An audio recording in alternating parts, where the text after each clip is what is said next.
जागो लोगों जगत के, बीती काली रात, हुआ उजाला धर्म का,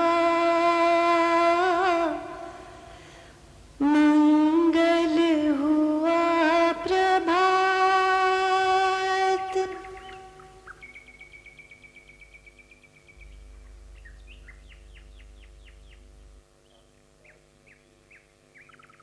अध्यात्म के ऊंचे शिखर तक पहुंचने के लिए 3 महत्वपूर्ण सोपान होते हैं। शील, समाधि और प्रज्ञा।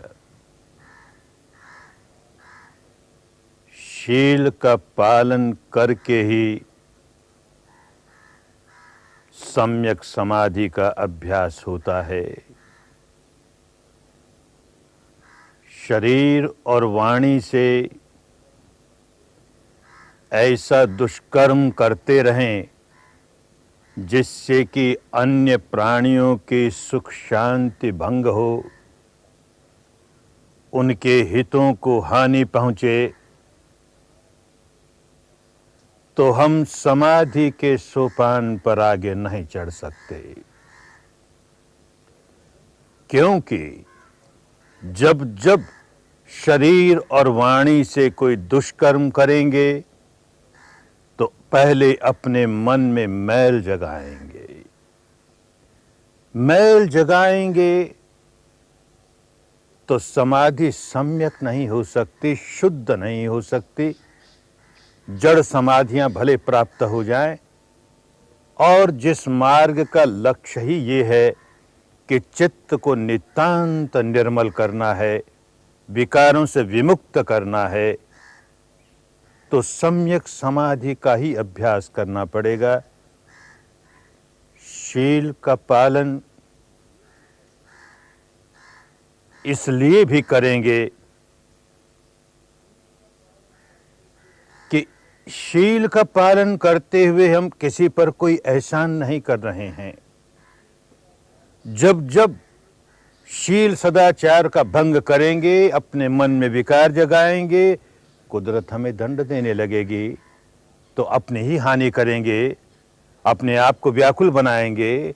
इस व्याकुलता से बचने के लिए हम शील सदाचार का पालन करेंगे और फिर सम्यक समाधि के अभ्यास में लग जाएंगे। अनेक प्रकार के आलंबन होते हैं जिनके सहारे मन को एकाग्र करने का अभ्यास किया जा सकता है। किसी शब्द का सहारा, किसी रूप का, आकृति का सहारा। लेकिन इस रास्ते पर, जो रास्ता हमें अध्यात्म के शिखर तक पहुंचाने वाला है, हमें ऐसी समाधि चाहिए जो शुद्ध हो, माने जिसका आधार न तो राग हो, न द्वेष हो, और न ही किसी प्रकार की कोई कल्पना हो। मिथ्या आधार नहीं, सत्य का आधार। और सत्य भी वो हो जो अपने भीतर, अपने बारे में हमारी जानकारी बढ़ाए। अपने बारे में क्या सच्चाई है, इसे जानते हुए ही हम अपने विकारों से मुक्ति पा सकेंगे। तो इसलिए ये सांस का आलंबन चुना गया। सहज स्वाभाविक सांस, जैसे भी आ रहा है, जैसे भी जा रहा है, हम केवल साक्षी भाव से उसे जान रहे हैं और कुछ नहीं करते। उसके साथ जरा भी छेड़छाड़ नहीं करते। जैसे भी आ रहा है जान लिया, ऐसे आ रहा है। जैसे भी जा रहा है जान लिया, ऐसे जा रहा है, बाईं नासिका में से गुजरता है कि दाहिनी नासिका में से गुजरता है कि दोनों नासिकाओं में से गुजरता है, लंबा है कि ओछा है, जैसा भी है, हमें यथार्थ का दर्शन करना है, नैसर्गिक सत्य का दर्शन करना है, तो नैसर्गिक सांस का दर्शन करना है, जैसा भी है। क्योंकि लक्ष्य ये है कि अपने बारे में जानकारी करनी है। मैं किसे मैं किए जा रहा हूं, किसे मेरा मेरा मेरा किए जा रहा हूं। ये सारा शरीर स्कंद जिसे मैं मेरा किए जा रहा हूं, क्या है, कैसा है? और ये सारा चित्त स्कंद जिसे मैं मेरा किए जा रहा हूं, क्या है, कैसे काम करता है? और इन दोनों की मिली जुली जीवन धारा क्या है, कैसे काम करती है?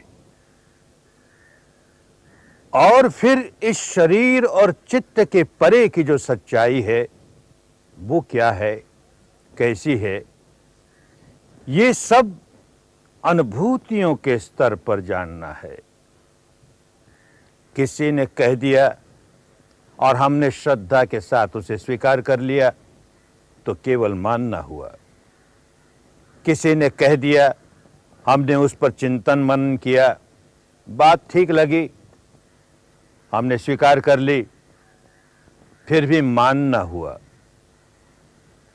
जानना नहीं हुआ।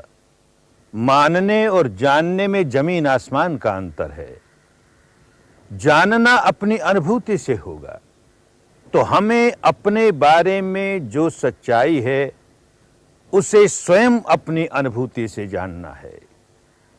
तो सारा मार्ग अपने आप को जानने का मार्ग, आत्मदर्शन का मार्ग, स्वदर्शन का मार्ग, सत्य दर्शन का मार्ग, अपने बारे में जो सच्चाई है उसे अच्छी तरह अनुभूति के स्तर पर जान लेने का मार्ग। भारत की ये विद्या, इसका प्रभाव देश विदेशों पर पड़ा, तो हम देखते हैं कि अपने आप को जानने की विद्या किस प्रकार जगह जगह फैली, और उसी की वजह से संतों की वाणी में, बाहर के संतों की वाणी में भी हम देखते हैं, जब कोई कहता है नो दाई सेल्फ, अपने आप को जानो, तो विपश्यनाई हुई। नो दाई सेल्फ, अपने आप को जानो। और मध्यकाल में अपने यहाँ के जो संत हुए, यद्यपि विधिवत विपश्यना विधि कैसे इसका अभ्यास किया जाता है, ये पिछले 2000 वर्षों से अपने देश से लुप्त हो गई, लेकिन फिर भी इन संतों की वाणी को पढ़ते हैं तो लगता है कि विपश्यना समाई हुई है। भारत के मध्य युग के संत अवश्य ही भीतर ही भीतर विपश्यना करने वाले होंगे, तभी उनकी वाणी में हम देखते हैं अपने आप को जानने का कितना बड़ा महत्व। एक संत कहता है आपो जाने आपो आप, और रोगन व्यापे तीनों ताप। आपो जाने आपो आप, जो स्वयं अपने आप को जान गया, अरे सारे भव तापों से मुक्त हो गया, सारे भव रोग से मुक्त हो गया, त्रिविध तापों से मुक्त हो गया, अपने आप को जान गया। ऐसे ही एक संत कहता है, पंजाब का एक मुस्लिम संत कहता है, अरे संत संत होता है भाई, संत का क्या मुस्लिम और क्या हिंदू और क्या सिख और क्या बौद्ध। जिस व्यक्ति ने अपने चित्त को नितांत निर्मल कर लिया, मैत्री और करुणा के सद्गुणों से भर लिया, जिसका चित्त शांत हो गया, विकार विमुक्त हो गया, वो संत हो गया। तो पंजाब का ये संत कहता है कि हाशम तिणहा रब पछाता, ओ जिणहा अपना आप पछाता, हाशम तिणहा रब पछाता।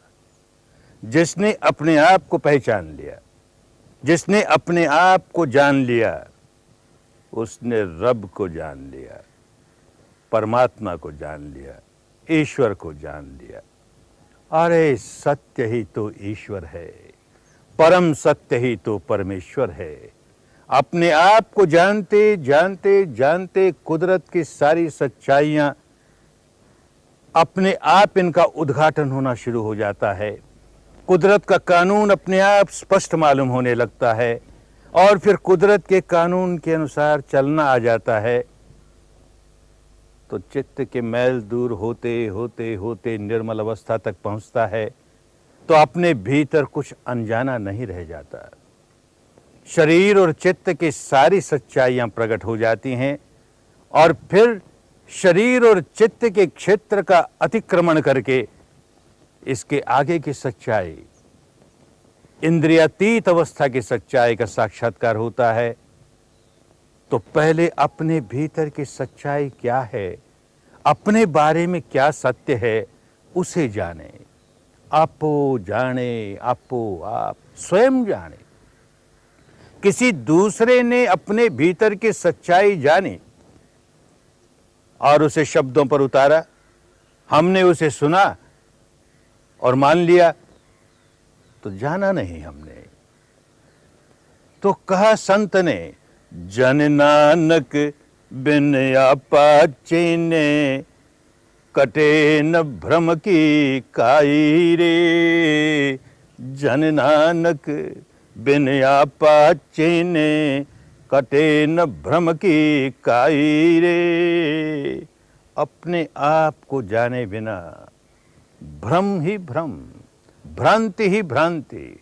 जैसे जैसे भीतर यात्रा करनी शुरू करेंगे, वैसे वैसे बहुत स्पष्ट होता चला जाएगा कि अरे कितनी भ्रांतियों का जीवन जी रहे हैं, किस भ्रम का जीवन जी रहे हैं। सच्चाई प्रकट होती चली जाएगी।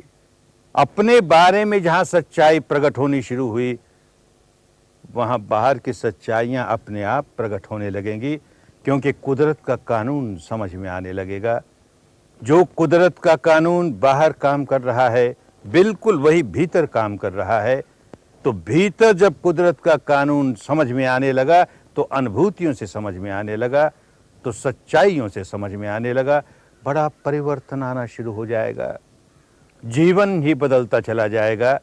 इसीलिए अपने यहाँ के संतों ने 3.5 हाथ की काया के भीतर सत्य का अनुसंधान करने की बात कही।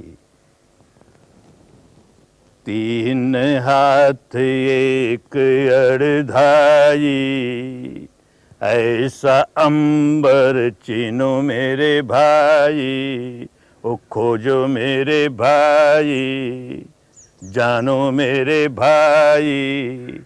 ये 3 हाथ और एक ये आधा हाथ, ये 3.5 हाथ की काया के भीतर क्या सत्य है, इस सत्य की खोज करो। इस अंबर की, इस आकाश की, इस अंतरिक्ष की खोज करो। मानो पश्चिम के वैज्ञानिकों को जो बाहर के अंतरिक्ष की खोज में चले हैं, भारत का ये संत उन्हें चेतावनी देता है, अरे क्या मिलेगा, भीतर के अंतरिक्ष की खोज करो, सारे दुखों से छुटकारा मिल जाएगा, कुदरत का सारा रहस्य समझ में आ जाएगा। अंदर की सच्चाई को जानना है, अनुभूतियों से जानना है, भीतर यात्रा करनी है। तो पहले मन को इस शरीर के दरवाजे पर तो रोकना सीखें। कितना डगमगाता हुआ मन है, कहीं तो स्थिर हो। तो बस जिन दरवाजों से सांस भीतर जाता है, बाहर आता है, यहीं मन को टिकाना है और इतना ही जानना है कि सांस भीतर आया कि बाहर गया, करना कुछ नहीं।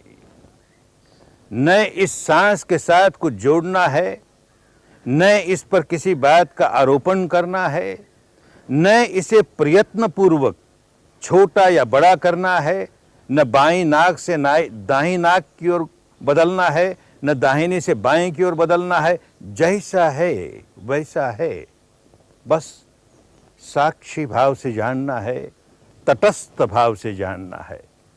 किसको तटस्थ कहते हैं? हम तट पर बैठे हैं और नदी बह रही है। नदी का प्रवाह स्वभावतः बह रहा है, हम उसके प्रवाह में कुछ नहीं करते। हम तो तट पर बैठे हैं, प्रवाह तेज है तो तेज है, धीमा है तो धीमा है, और प्रवाह का पानी निर्मल है तो निर्मल है, मैला है तो मैला है, जैसा भी है तट पर बैठे हैं, केवल देख रहे हैं। ये सांस का प्रवाह चल रहा है और हमारा मन इस दरवाजों पर बैठा है, केवल जान रहा है जैसा भी सांस आया, जैसा भी सांस गया, बस केवल जानना है। इससे सरल काम और क्या होगा? कुछ नहीं करना, केवल जानना है। बड़ा सरल काम, लेकिन जब भी कभी समय निकाल करके इसका अभ्यास करने आओगे तो देखोगे बड़ा कठिन। 2 सांस भी नहीं जान पाए कि मन वो भागा, 2 सांस भी नहीं जान पाए कि वो भागा, तो मन में चिड़चिड़ाहट जागेगी। अरे कैसा मन लिए चल रहा हूं कि ये इतना सरल सा काम इसे भी नहीं कर सकता, भटकता रहता है।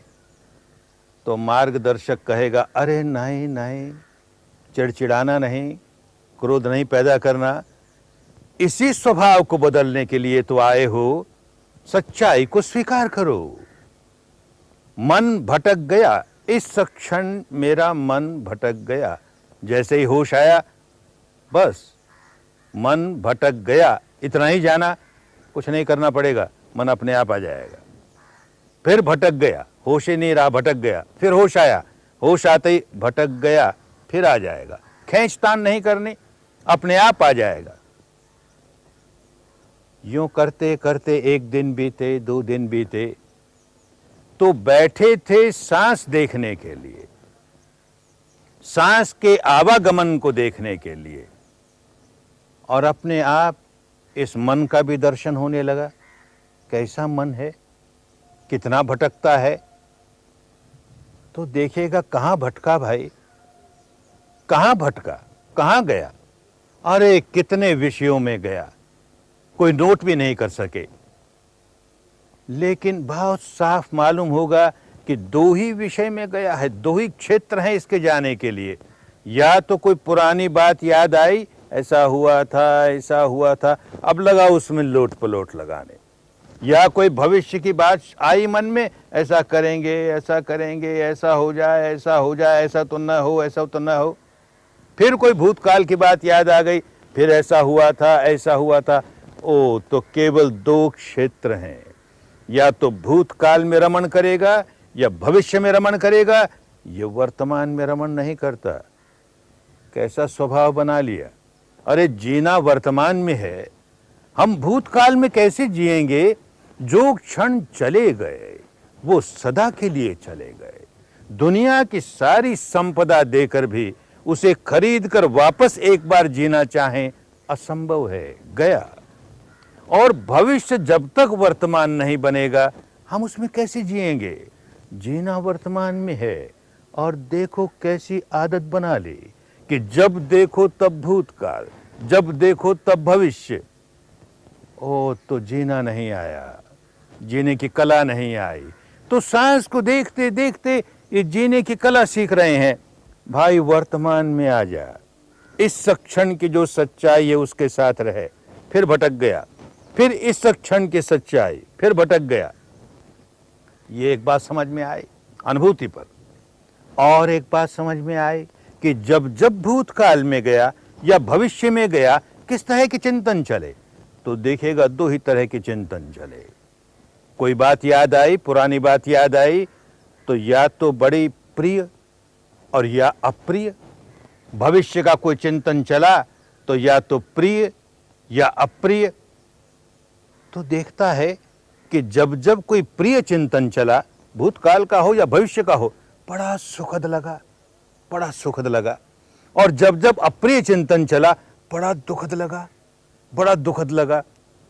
तो ध्यान से देखेगा तो ये बात प्रकट होगी कि जब जब सुखद लगा, कोई भी चिंतन भूतकाल का कि भविष्य का सुखद लगा, तो मानस के एक हिस्से ने प्रतिक्रिया करनी शुरू की, चाहिए चाहिए चाहिए, ये तो और चाहिए, ये तो और चाहिए।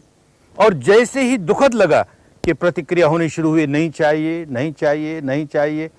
अरे यही तो राग है, यही तो द्वेष है। और प्रतिक्षण राग चल रहा है, द्वेष चल रहा है, राग चल रहा है, द्वेष चल रहा है, और हमें पता तक नहीं क्या हो रहा है। बस ये भीतर की सच्चाई के दर्शन का पहला दृश्य हमारे सामने आया। अब आगे बढ़ेंगे तो देखेंगे कितनी सच्चाइयां सामने आने लगी। अपने आप को जाने बिना नहीं होता। चित्त को किसी आलंबन में समाहित कर दें तो अपने बारे में सच्चाई कैसे मालूम हो गई? अपने बारे में सच्चाई जानेंगे तो अपने भीतर के विकारों को निकालते निकालते निकालते चित्त को नितांत निर्मल कर लेंगे। मंगल तो इसी में समाया हुआ है, भला तो इसी में समाया हुआ है। जितना जितना चित्त निर्मल होता चला जाएगा, उतना उतना मंगल होगा, उतना उतना कल्याण होगा। सबका मंगल हो, सबका कल्याण हो, सबका मंगल हो, सबका कल्याण हो। जानो अपने आप को, समझो अपना